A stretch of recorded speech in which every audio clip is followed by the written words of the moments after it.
Alors nous sommes ici à la ville de Basse-Terre, en mairie, et à l'initiative de la ville de Basse-Terre, nous avons réuni l'ensemble des bailleurs sociaux de la ville de Basse-Terre.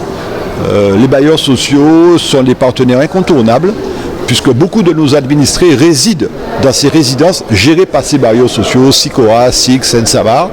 Et ça a été une réunion très productive. Je pense qu'elle méritait d'avoir lieu. Ils en redemandent pour parler ensemble du bien-être des résidents, de la sécurité, de l'animation, du vivre ensemble. Donc quand nous avons des projets, c'est le cas de la ville de Basse-Terre qui va mettre en place 2 maisons de quartier, celle du Carmel, surtout le Mahatma Gandhi à Petit Paris, des espaces de sport, sportons-nous bien dans nos quartiers.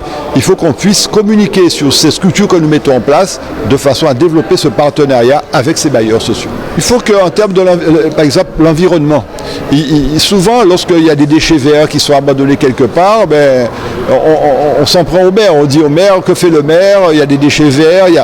Ce qu'il faut savoir, c'est que les déchets qui sont occasionnés par les résidents qui sont au niveau de ces résidences, ce sont les bailleurs sociaux qui sont en charge de l'entretien de ces espaces verts, de ces déchets.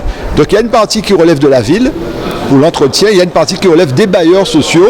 Quand vous avez un loyer que vous payez, c'est pas que le loyer, c'est aussi tout l'environnement tout autour, la gestion des déchets, la gestion des déchets verts. Il y a un autre partenaire qui est la communauté d'agglo qu'on va inviter à la prochaine réunion. Donc voilà, c'est mieux communiquer et que chacun prenne ses responsabilités, la ville de Basse-Terre, mais le bailleur social aussi. C'est une réunion très instructive et très intéressante qui nous a permis effectivement de pouvoir échanger et d'esquisser des solutions notamment qu'on mettra en œuvre. Bien évidemment, les choses ne se font pas de manière sur un claquement de doigts, mais ça nous permet effectivement de nous mettre en perspective dès ce début d'année et de pouvoir proposer des solutions et régler des problématiques qui sont importantes ou moins importantes sur nos quartiers.